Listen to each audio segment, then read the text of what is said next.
was as English as a muffin. Living there was even maybe better than living in the United Kingdom. Like the standard was Well, better or almost as good. Well, I think in some cases much better. The fact that it hadn't been touched by the ravages of war, and that the economy, the post-war economy, which was primarily for the South Island based on agriculture, was booming. So there was plenty of work at the time, and because of that, it wasn't a case of social instability, more social consolidation. They were certain they knew who they were and they drew a lot of their identity from being British and members of the British Empire. And the high school where the girls were sent, like, even though Pauline was from a more working class family, the Christchurch Girls' High School was very, how do you say, got a very good reputation. It had a very good reputation and is considered to be, as far as New Zealand schools go, is considered to be a private school. And one of the other things that made it over to Christchurch from England, which is said to have been one of the most class-conscious cities in New Zealand at the time, and whether that's followed up into today's present, is that the English social structure also made it over, with people being very conscious of their standing within society along the lines of what you could call the English model.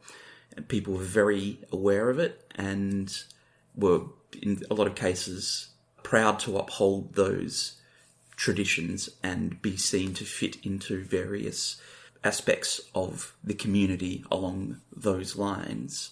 So, the investigation. It was pretty much evident for the police once they got in the place that Honora's death was no accident. That was basically the girl's version. The girl's version was that she had slipped and hit her head with a rock. And, well, the crime scene showed pretty much the opposite. Was the weapon used for murdering her found right away? Well, during the course of the attack, the brick itself worked its way out of the stocking and actually was flung down the embankment of the hill that they were walking on. And eventually, soon after the police were called, they did indeed find the murder weapon. However, initially after the attack, because of the age of the girls and their apparent distress, they were taken home and released into the custody of their respective parents. However, it wasn't long after that the police returned and took the girls into custody for further questioning, which later, under interrogation and questions, the girls did admit that they had murdered Honara.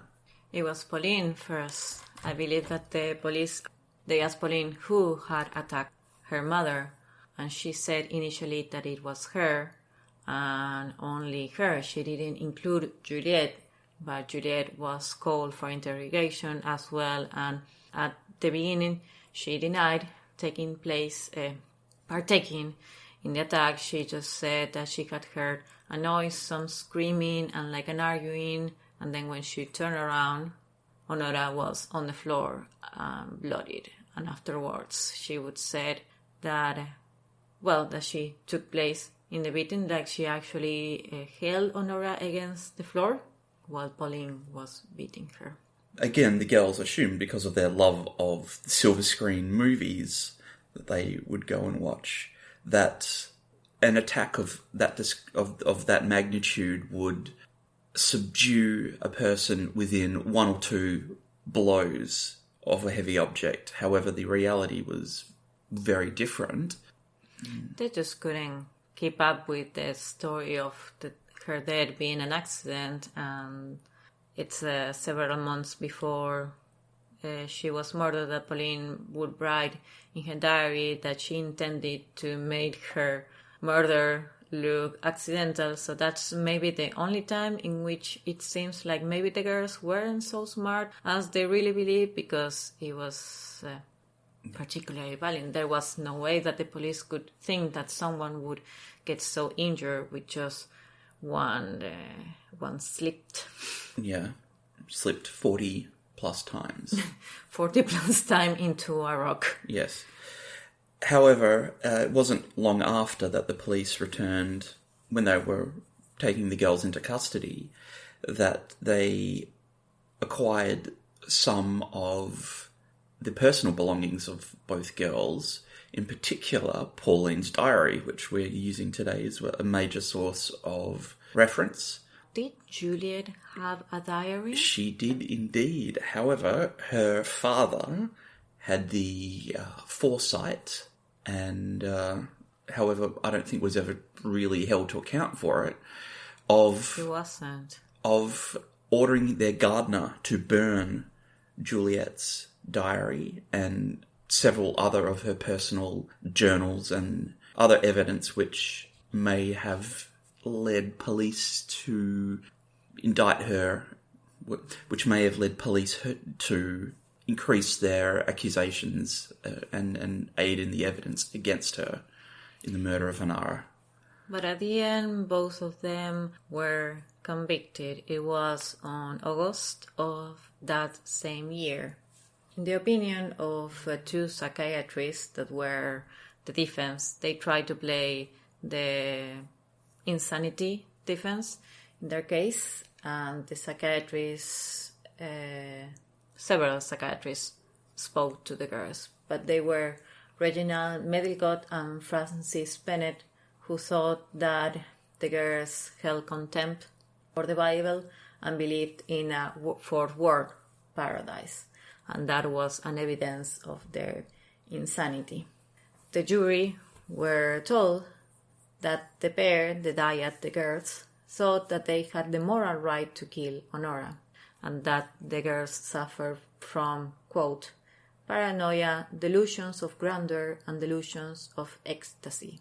Each affects the other and aggravates the process of the disease, close quote.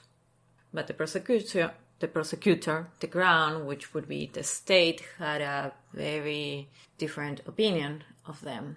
He maintained that the psychiatrists had contradicted their own evidence under cross-examination, because the things like there was premeditation in the crime, and I think that was the biggest incriminatory how do you say? Yeah, the biggest piece of evidence that they could use to incriminate the girls was the fact that there was this premeditated aspect to the murder, which was largely proven by Pauline's diaries.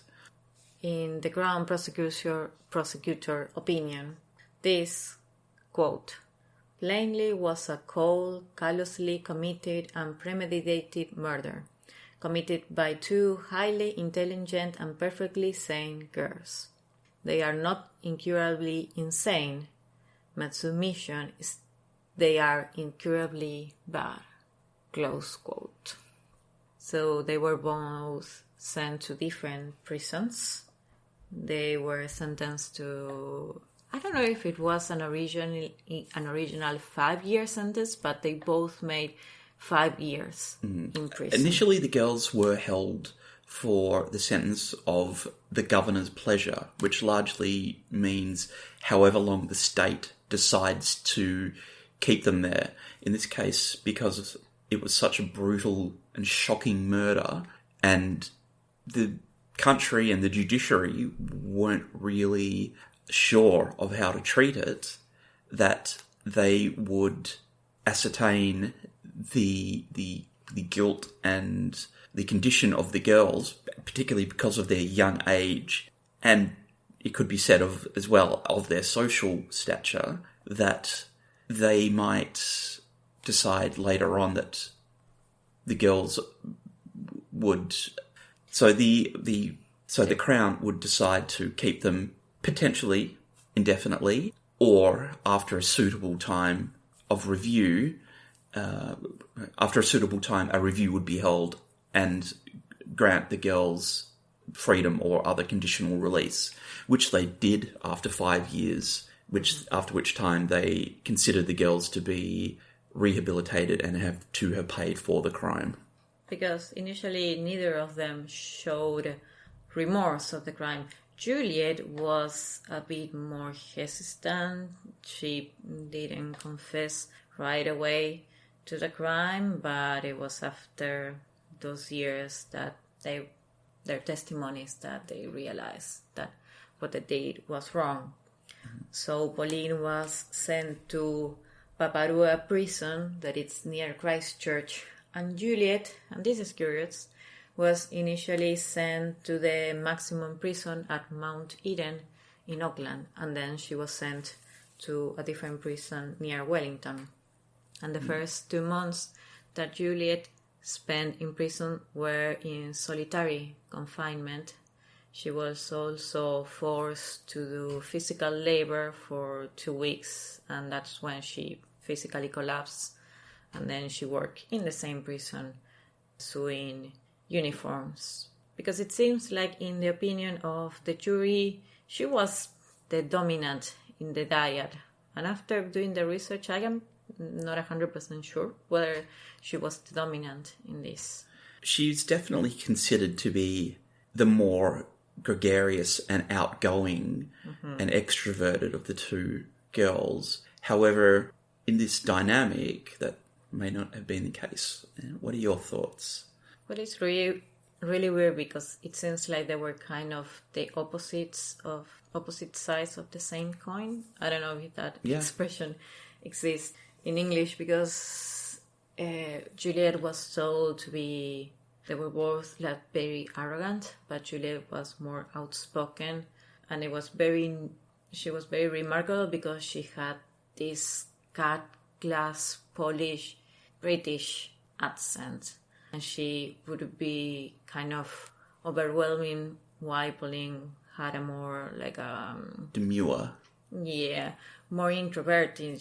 She was after what we read in the diaries, I don't know if we could diagnose her with depression, but it's pretty much evident that she was suffering a great deal, whatever she wasn't with Juliet. And Juliet was the same, because that's what their own parents would say. But there is the fact that Pauline was suffering from bulimia, and that's not something that we see in Juliet. It's like being apart from the distress that would cause her being apart from Pauline would make her turn into her mother and be, according to Hilda's word, quote-unquote, needy or clingy. So that's why at the beginning their own parents encouraged her relationship, because Juliet seemed to be very demanding of her parents' attention, which remind me of all the separation periods that she spent during her childhood because of her illness. And not to mention the reliance she would have felt for her parents during her time in the London Blitz, when such a traumatic time, a child needing a parent and becoming quite closely attached to a parent, and then having the experience of being forcefully separated from the parent, although for legitimate reasons of health, during such formative years, and not clearly the parents not allowing a not contact. Receiving the nurturing of a parent.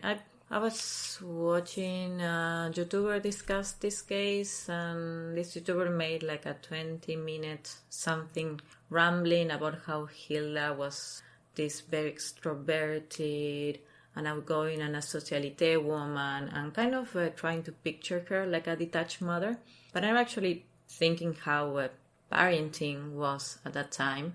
And I'm also thinking that the fact that they were from a higher class and they were academics probably took part on that. I don't know if you share my opinion, that I feel like maybe among the upper classes, the showing of a affection, it's not something, or at